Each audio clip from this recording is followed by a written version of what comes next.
سب سے پہلے بات روس یوکرین کے حوالے سے کریں گے، کیونکہ مذاکرات کا ایک اور دور مکمل ہوا ہے اور استنبول میں یہ مذاکرات ہوئے ہیں جس میں کئی معاملوں پر تبادلہ خیال اور اتفاق رائے دونوں ملکوں کے درمیان ہوا ہے۔ یوکرین اور روس کے درمیان مختصر مذاکرات میں قیدیوں کے تبادلے پر اتفاق ہوا ہے۔ روس یوکرین کے قیدیوں کو رہا کرے گا اور بدلے میں یوکرین روسی قیدیوں کو رہا کرے گا۔ ساتھ ہی ساتھ آپ کو بتا دیں کہ 6000 سے زائد جو فوجی ہے ان پر بھی تبادلہ خیال ہوا ہے کہ جو فوجی ہے ان کو رہا کیا جائے گا۔ اور آپ کو بتا دیں کہ استنبول میں یہ دوسرے دور کی مذاکرات تھی، پہلے دور کے مذاکرات میں کوئی اہم پیش رفت نہیں ہوئی تھی۔ 6000 فوجیوں کی لاشوں کی واپسی پر بھی دونوں ملکوں نے رضامندی ظاہر کر دی ہے اور یہ اہم پیش رفت روس یوکرین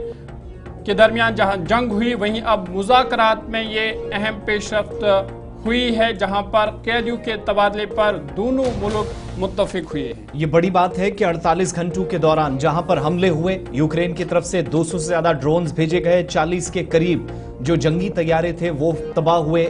رشین ایئر بیس کے اوپر، اور دوسری طرف استنبول ترکی کے اندر ترکی کی طرف سے اس میں چونکہ ثالث کا کردار وہ ادا کر رہا تھا، اور روس اور یوکرین کے وفود کے درمیان براہ راست امن مذاکرات ہوئے۔ نیا دور شروع ہو گیا ہے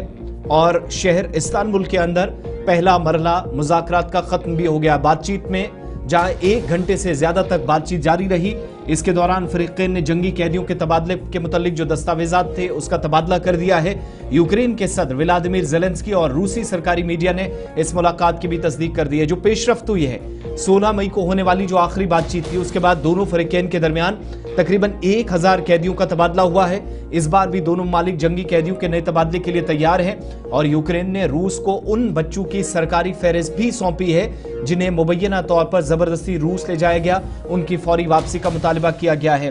جو شخصیات شامل تھی، یوکرانی وفد کی قیادت وزیر دفاع رستم امروف کر رہے تھے، جبکہ روسی وفد کی سربراہی صدر ولادیمیر پوٹن کے قریبی ساتھی ولادیمیر میڈنسکی کر رہے تھے، اور ترک وزیر خارجہ باکان فیدان نے بھی مذاکرات کی صدارت کی۔ شروعات میں انہوں نے خطاب کیا اور کہا کہ مذاکرات کا بنیادی مقصد جنگ بندی کی شرائط پر بات چیت کرنا ہے۔ امریکہ نے دونوں فریقین کے درمیان جنگ بندی پر راضی کرنے کی کوشش کی ہے، لیکن ابھی تک کوئی کامیابی نہیں ملی۔ یوکرین اور روس کے درمیان تقریباً 1000 کلومیٹر طویل سرحد پر یہ جو شدید جنگ ہے وہ اس وقت بھی جاری ہے، اور دونوں فریقین مسلسل ایک دوسرے کی سرزمین پر جارحیت کر رہے ہیں۔ جنگ کی صورتحال کشیدہ ہے۔ روس نے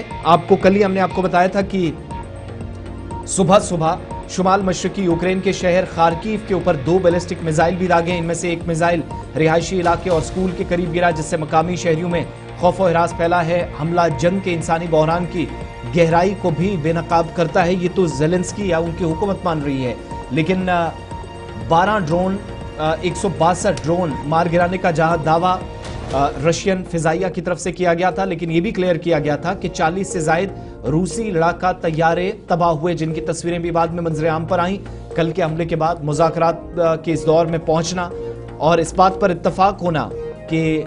جنگی قیدیوں کا تبادلہ ہوگا، 600 کے آس پاس جو فوجی ہلاک ہوئے ان کی لاشیں ایک دوسرے کے سپرد کی جائیں گی، یہ بڑی بات اپنے آپ میں، اور بہت سارے ممالک کی جانب سے جو اب تک کوششیں کی جا رہی تھی امن کی بحالی کے لیے، شاید اس طرف پہلا قدم بھی ہے۔